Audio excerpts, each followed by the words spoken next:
Good afternoon, everyone. I'm not going to interrupt you from indulging in the great food. I'm not going to be before you long. My name is Timothy Alden. I am a product of the Hopkins and the Richland County communities. Born and raised right around here. Went to Harvard Elementary School, went to Creighton Middle School, and I graduated from AC Floyd High School in 2019. Following my graduation, I attended Claflin University in Orangeburg, South Carolina, where I achieved my applied mathematics degree.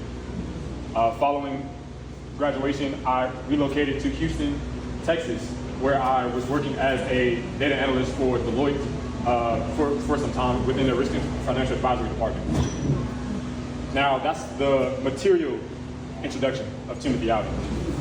But if you ask someone by maybe my aunt Elaine, or if you ask my cousin Malik, or if you ask my sister Nyla about who Timothy Alden really is, they will say Timothy Alden is a man who has endured a lot. He is a person who has pushed through the different adversities and the different challenges that have came his way. And the root of my strength comes from my heart, and my heart is my family. So my mom and dad have been together for about 35 plus years, give or take, and married for 27. And when I went to Houston and I conversed with a lot of different people over there, I recognized how much of an anomaly I had in terms of my experience. I recognized that my parents was able to create and produce an environment of love that's not very common in our community. And before coming here today, I asked my family the question, what does love mean to you? My sister gave me 4 definitions of love, or 4 the different types of love. You have eros, you have philia, you have storge, and you have agape. Taking those 4, I added 4 more pillars onto those. You have physical love, you have mental love, you have emotional love, you have spiritual love. Physical love is more than just sex. I view physical love as movement, as embracement, as intimacy, hence ergos. I view mental love as reading, as writing, as speaking, as elocution, if you will. It's about the cognitive exercise that you partake in. Emotional.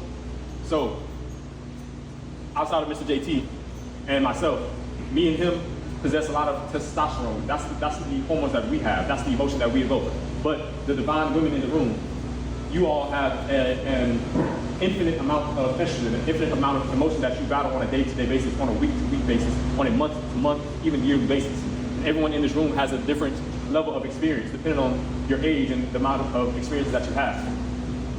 But essentially, a strong body, a strong mind, and a strong heart equals a strong spirit. And that spiritual love is the root of community. So I am 1000% thankful for the opportunity to speak in front of you today. Because Mr. JT didn't have to, Miss Tiffany didn't have to, Mrs. Stell could have turned me away. But I would not be living in my duty if I did not come and speak to the heroes of this community. Because I recognize that you don't need a cape to be a hero. As someone who was very sickly as a kid, who battled a lot of illnesses, I recognize, that's just a part of my journey. And when I moved away and I did my chapter of solitude and sovereignty, I recognized that just my parents didn't have the education on how to take care of me. But once I took the time to do a self-experiment on what my body truly needs, I recognized that we're all the same. It just takes a little movement. It just takes a little reading. It just takes a little communication. It takes a little love to heal yourself. While I was away, on November 5th, 2024, my grandmother passed away. Thankfully, I was able to talk to her prior to, but it still hurt. I flew down November 12th. The funeral was on November 13th, and I flew back to Houston on November 14th. During that time, I was on the bench with my job. But I underestimated the process of grief. At first, I thought I needed to go home for my dad, for he just lost his mother. First, I thought I needed to go home for my aunt because she was lost her mother.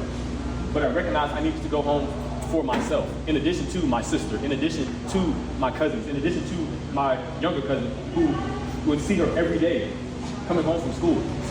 But what does he feel like? Now that he comes home from school, he came home from school and she's no longer there. That's a different type of grief. But what I realized was that even though she's no longer physically here, mentally she's here because I have memories of our conversations. Emotionally, she's still here because of all of our different encounters. She poured into my heart. She poured into that same love from my father, who poured into my mother, who created me. Spiritually, she's eternally with me. I still remember having a conversation with her. She said, hey, Grandma Beth, what's your dream? She said, baby, I just wanted to travel the world. So after going through my process of grief, I recognized, like, wow, I'm living my grandmother's actual dream in real time.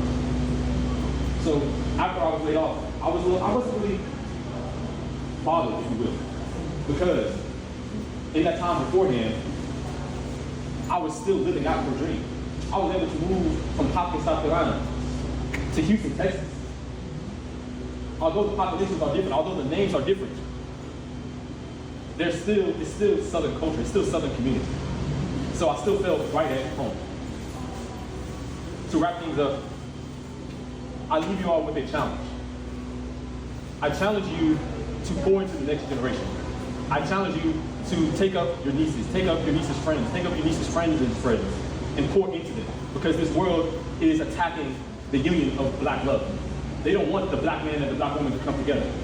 They don't want us to create more young men and young women and young kings and young philosophers and young authors like myself. I did not bring my book here with me today, but I co-authored my first book. I studied applied mathematics, but I did not let that limit me. I said, hey, even though I have a math major, that doesn't mean I can't become a writer. That doesn't mean I can't become a journalist. That doesn't mean I can't become a public speaker. That doesn't mean I can't become an athletic coach. That doesn't mean I can't become a personal trainer. Tell the young kids of today that tomorrow is in their hands. Tell the young kids of today that they can do anything that they want to do, and that they should not limit themselves. So, as we continue to indulge in our food, I want to say thank you for all of the love that you poured into what you brought here today. Because when you take the time to really put the necessary ingredients together to make a dish, that is the ultimate portrayal of love. So before I take my seat, I want to say thank you, Auntie Gladys, because she was one of the first examples outside of my mother who really, one, fed me good food for my stomach, but she fed my heart, she fed my mind, and she fed my spirit. Thank you very much.